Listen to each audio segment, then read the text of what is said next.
नमस्कार दोस्तों। लोग पूछ रहे हैं कि राहुल गांधी और प्रियंका वाड्रा कहाँ हैं। क्या वो सैकड़ों कैमरों के साथ, संवाददाताओं के साथ, लाइव कवरेज के साथ उसी तरीके से 5000 कांग्रेस कार्यकर्ताओं के साथ या 35 मेंबर ऑफ पार्लियामेंट के साथ राजस्थान के करौली ज़िले की तरफ बढ़ेंगे? जिस तरह पिछले सप्ताह वो हाथरस की तरफ बढ़ रहे थे, पुलिस रोक रही थी, मना कर रही थी, वहाँ तनाव है, धारा 144 लगी हुई है, कोरोना वायरस के चलते महामारी एक्ट भी लगा हुआ है, लेकिन वो जिद पर अड़े हुए थे। पुलिस के साथ धक्का मुक्की पर आमादा थे। सैकड़ों हजारों गाड़ियों के काफिले के साथ, पूरे लाव लश्कर के साथ, पूरी तैयारी के साथ उत्तर प्रदेश के हाथरस की तरफ 2 बार बढ़े। पहली बार उनको यमुना एक्सप्रेसवे से वापस भेजा गया। कुछ समय वो पुलिस हिरासत में भी रहे, लेकिन तीसरे दिन फिर तैयारी के साथ पहुँचे। पूरा मीडिया विभाग उनका कांग्रेस का साथ चल रहा था। कुछ और नेता भी चल रहे थे जो बाइट देते हुए जा रहे थे। तरह तरह की बातें हो रही थी उत्तर प्रदेश की कानून व्यवस्था को लेकर के, माँ बहन बेटियों की इज्जत आबरू को लेकर के, गुंडों की जो हरकतें हैं उनको लेकर के तमाम तरह की बातें हो रही थी। और निशाने पर थे उत्तर प्रदेश के मुख्यमंत्री योगी आदित्यनाथ और उनकी भारतीय जनता पार्टी की सरकार, और कहीं ना कहीं निशाने पर प्रधानमंत्री नरेंद्र मोदी भी थे। लेकिन निशाने पर केवल उत्तर प्रदेश की सरकार नहीं थी, योगी आदित्यनाथ या मोदी नहीं थे। निशाने पर थे बिहार के विधानसभा चुनाव, क्योंकि हाथरस के बाद उन्होंने फिर किसानों की आवाज़ बुलंद करने के लिए पंजाब का रुख किया। एक दलित बेटी का सवाल उठाया तो दलितों को मैनेज किया कि दलितों के वोट बिहार में मिल जाएं। इसके बाद उन्हें लगा कि किसानों की आवाज़ भी उठानी चाहिए, तो पंजाब पहुंच गए, ट्रैक्टर पर यात्रा की। एक बाजू वहाँ के मुख्यमंत्री कैप्टन अमरिंदर सिंह को बैठाया, ड्राइविंग सीट पर वहाँ के प्रदेश कांग्रेस अध्यक्ष सुनील जाखड़ थे। उसके बाद वो हरियाणा भी गए, वहाँ भी डेमोन्स्ट्रेशन किया, ट्रैक्टर की यात्रा निकाली। कुछ जगहों पर छोटी मोटी जनसभाओं को संबोधित भी किया। सोशल मीडिया में कुछ इस तरह की खबरें भी आई कि कुर्सियाँ खाली पड़ी थी। शायद संगरूर ज़िले के समाना की वो तस्वीरें थी। लेकिन अब राहुल गांधी और प्रियंका वाड्रा को इसलिए पूछा जा रहा है, तलाश किया जा रहा है, क्योंकि राजस्थान में एक बड़ी घटना हुई है। वहाँ करौली ज़िले में एक गांव में मंदिर के पुजारी को पेट्रोल छिड़क करके जला दिया गया, और वो जली हुई अवस्था में अस्पताल में भर्ती कराए गए। बुधवार की घटना है, लेकिन बृहस्पतिवार को उनकी दर्दनाक मौत हो गई। मंदिर के पुजारी का नाम बाबूलाल वैष्णव था। अब भारतीय जनता पार्टी के नेता पूछ रहे हैं कि राहुल गांधी और प्रियंका वाड्रा कहाँ हैं। वो ये भी पूछ रहे हैं, चाहे पूर्व मुख्यमंत्री वसुंधरा राजे हों, चाहे केंद्रीय मंत्री प्रकाश जावड़ेकर हों, चाहे पूर्व केंद्रीय मंत्री राज्यवर्धन सिंह राठौर हों, चाहे प्रदेश भाजपा अध्यक्ष सतीश पूनिया हों, वो ये जानना चाह रहे हैं कि राहुल गांधी राजस्थान कब आएंगे या राजस्थान कब जाएंगे। ऐसे ही काफिले के साथ, मीडिया के साथ, सैकड़ों कैमरों के साथ लाइव कवरेज कराते हुए वो करौली ज़िले के उस मंदिर के पुजारी की दर्दनाक हत्या से पीड़ित परिवार को सांत्वना देने कब जाएंगे? वो ये भी पूछ रहे हैं कि एनसीआरबी की रिपोर्ट के अनुसार राजस्थान महिलाओं के खिलाफ अपराध के मामले में पूरे देश में पहले स्थान पर है। महिलाओं के खिलाफ चाहे रेप हों, चाहे गैंग रेप हों, चाहे दहेज उत्पीड़न के मामले हों या दूसरे अपराध हों, उनमें राजस्थान पहले नंबर पर है। उत्तर प्रदेश का नंबर दूसरा आता है और दोनों की आबादी काफ़ी अंतर है उसमें। उत्तर प्रदेश की आबादी 22-23 करोड़ है, राजस्थान की तो 10 करोड़ के आसपास होगी। तो ऐसे में राजस्थान अगर पहले नंबर पर है, इसका मतलब ये है कि उत्तर प्रदेश के मुकाबले वहाँ महिलाओं के खिलाफ 2 गुने अपराध हो रहे हैं। जनसंख्या की दृष्टि से अगर हम आकलन करें तो जहाँ महिलाओं के खिलाफ उत्तर प्रदेश से 2 गुने अपराध हो रहे हैं, वहाँ राहुल गांधी और प्रियंका वाड्रा क्यों नहीं जा रही हैं?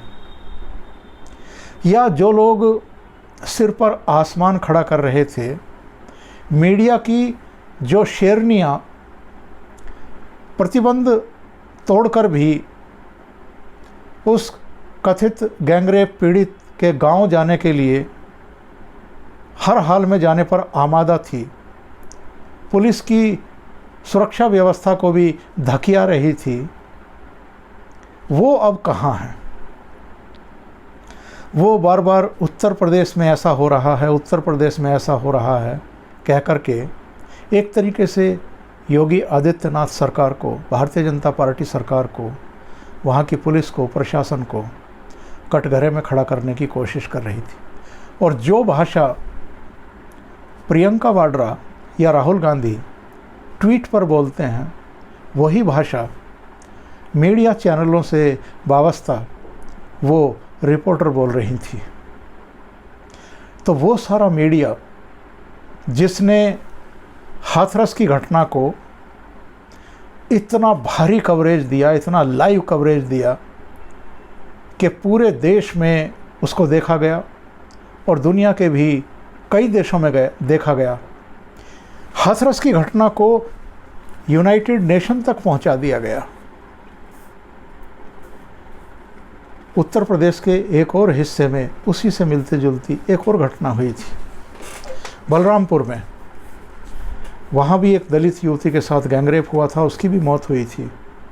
लेकिन वहाँ अभियुक्त जिनके खिलाफ एफआईआर दर्ज कराई गई वो ठाकुर नहीं थे या वो दूसरी हिंदू जातियों से नहीं थे, वो मुस्लिम हैं। इसलिए प्रियंका वाड्रा, राहुल गांधी और उनके नेतृत्व में सैकड़ों चैनलों की टीमें बलरामपुर नहीं गई। पर अब राजस्थान में पालघर की तरह एक पुजारी की हत्या हुई है। वहाँ 2 साधु संतों को भीड़ ने पीट पीट करके मार डाला था, निहत्थे साधुओं को और उनके ड्राइवर को। महाराष्ट्र में उद्धव ठाकरे की सरकार है जिसे राहुल गांधी की पार्टी समर्थन दे रही है, शरद पवार की पार्टी समर्थन दे रही है। पालघर जैसी घटना तो ठीक ठीक वैसी नहीं हुई राजस्थान में। वो रात के अंधेरे में और हजारों की भीड़ के सामने हुई थी, पुलिस के सामने हुई थी। राजस्थान के करौली ज़िले में सपोटरा थाना क्षेत्र के बूकना गांव में जिस पुजारी बाबूलाल वैष्णव की हत्या हुई है, ये मंदिर के आसपास की ज़मीन को लेकर के हुई है, उसके कब्जे को लेकर के हुई है।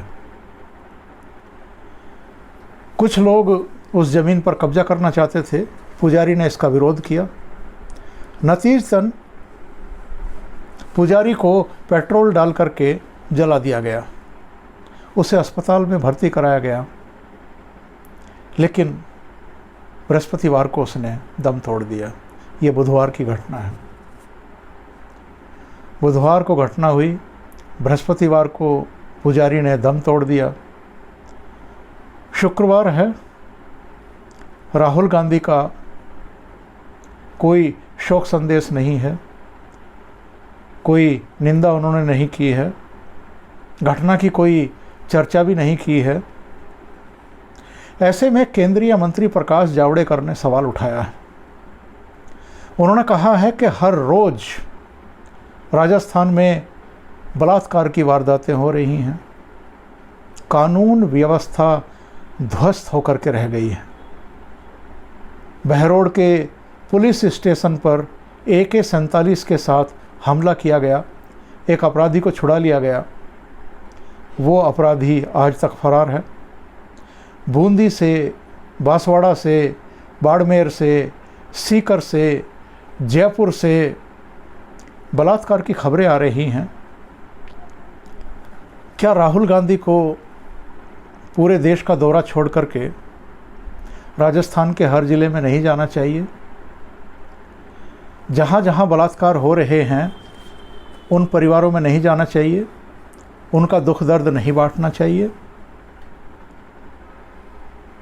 और उन्होंने ये भी कहा कि करौली में जो शर्मनाक घटना हुई है, क्या उसके बाद राहुल गांधी और प्रियंका वाड्रा को वहाँ पीड़ित परिवार से और वहाँ के ग्रामीणों से मिलने के लिए नहीं जाना चाहिए?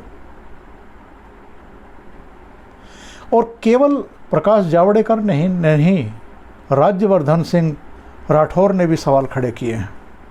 उन्होंने कहा कि राजस्थान में आज कोई सुरक्षित नहीं है, न महिलाएं, न बच्चे, न पुजारी, न पुलिस। उन्होंने तंज कसा और ये कहा कि सरकार विधायकों और अपने मंत्रियों को बचाने के लिए महीनों 5 सितारा होटलों में पड़े रहते हैं, लेकिन जो आम जनता है उसे बचाने के लिए चिंतित नहीं है। उन्होंने कहा कि NCRB की रिपोर्ट में महिलाओं के खिलाफ अपराध में राजस्थान को पहले नंबर पर बताया गया है। वहाँ गुंडों के राज की स्थापना हो चुकी है, लेकिन सरकार कुछ करने को तैयार नहीं है। भारतीय जनता पार्टी के जो प्रदेश अध्यक्ष हैं सतीश पूनिया, उन्होंने सबसे पहले इस बारे में एक ट्वीट किया और ये कहा कि राजस्थान में कानून का भय ख़त्म हो चुका है, जनता भयभीत है, डरी हुई है, सहमी हुई है। और वसुंधरा राजे ने कहा कि सरकार गहरी नींद से जागे और जो दोषी हैं उनके खिलाफ सख्त से सख्त कार्रवाई करे। राजस्थान के मुख्यमंत्री अशोक गहलोत का भी बयान आया है। उन्होंने कहा है कि करौली ज़िले में पुजारी बाबूलाल जी की जो हत्या है ये अत्यंत दुर्भाग्यपूर्ण है। सभ्य समाज में ऐसे कृत्य का कोई स्थान नहीं है। शोकाकुल परिवारों के साथ मेरी सरकार खड़ी है। एक आरोपी को गिरफ्तार कर लिया गया है और दोषियों को हम बख्शेंगे नहीं। तो सवाल ये है अशोक गहलोत जी, राहुल गांधी जी, प्रियंका वाड्रा जी और उनके साथ हाथरस गए सभी कांग्रेसियों जी, जितना बयान अशोक गहलोत ने दिया है पुजारी को पेट्रोल डाल करके जलाने वालों के खिलाफ और इस घटना पर, इससे तो ज़्यादा सख्त बयान योगी आदित्यनाथ का था। उन्होंने कहा था कि हम ऐसी सज़ा दिलाएंगे दोषियों को कि नज़ीर बन जाए और इस तरह का अपराध करने वालों की रूह कांप उठे। उन्होंने पीड़ित परिवार को 25 लाख रुपए देने की घोषणा भी की थी। एक सरकारी नौकरी भी देने की घोषणा की थी किसी पारिवारिक सदस्य को। उनको एक घर देने की बात भी कही गई थी। अशोक गहलोत ने तो ये सब घोषणाएं नहीं की हैं। तो योगी आदित्यनाथ ने अगर इतना बढ़ कर के आगे इतनी घोषणाएं की थी, अपने सबसे टॉप के अधिकारियों की एक SIT गठित की थी, गृह सचिव, DGP और आगरा की PSC की सेना नायक के नेतृत्व में और इस घटना की सीबीआई के जांच के आदेश भी दे दिए थे, तो इसके बावजूद राहुल गांधी और प्रियंका वाड्रा संतुष्ट क्यों नहीं हुई थी? वो हाथरस की तरफ क्यों भाग खड़े हुए थे और पूरा डेमोन्स्ट्रेशन क्यों किया था? 5000 कांग्रेस कार्यकर्ताओं के साथ वो हाथरस जाने की जिद पर क्यों अड़े हुए थे? पुलिस के साथ धक्का मुक्की क्यों कर रहे थे? और मीडिया उनके साथ जाकर के लाइव कवरेज क्यों कर रहा था? उसके पीछे की मंशा क्या थी? क्या राहुल गांधी और प्रियंका वाड्रा बताएंगे कि अगर भाजपा शासित राज्यों में कोई अपराध होता है तो उनकी संवेदनाएं तुरंत जाग उठती हैं, लेकिन अगर कांग्रेस शासित राज्यों में साधुओं की पीट पीट करके भीड़ हत्या कर देती है पुलिस की मौजूदगी में, तो ना इनकी संवेदना जागती है, ना इनकी गैरत जागती है। राजस्थान में अगर महिलाओं के खिलाफ सबसे ज़्यादा अपराध हो रहे हैं तो इनकी संवेदना नहीं जागती। वहाँ अगर एक पुजारी को पेट्रोल डाल करके जला दिया जाता है, मौत के घाट उतार दिया जाता है, तो इनके मुंह से एक बोल नहीं फूटता। तो ऐसे में क्या लोग नहीं पूछेंगे कि आपको अपराध भी सेलेक्टिव तौर पर ही दिखाई देते हैं? कहीं आपको दिखना बंद हो जाता है और कहीं आपकी आँखें, आपकी संवेदना इतनी संवेदनशील हो जाती है कि आप सैकड़ों कैमरों को लेकर के, हजारों कार्यकर्ताओं को लेकर के उस तरफ दौड़ने लगते हैं। तनाव की बात कह करके अगर पुलिस रोकना भी चाहे तो आप धक्का मुक्की करते हैं, गिरने का नाटक करते हैं, एक सीन क्रिएट करने की कोशिश करते हैं। क्या सियासत, क्या वोट इतने अहम हो गए हैं आपके लिए? सोचिए।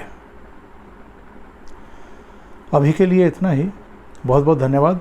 अगर आपको ये चैनल और इसके कंटेंट पसंद आ रहे हैं तो लाइक करें, कमेंट करें, वीडियो को शेयर भी करें। अभी तक अगर आपने ये चैनल सब्सक्राइब नहीं किया है तो सब्सक्राइब कर लें और साथ में लगे बेल आइकॉन को दबा दें ताकि आगे आने वाले वीडियो और उनके नोटिफिकेशन आप तक पहुंचते रहें। बहुत बहुत धन्यवाद। नमस्कार।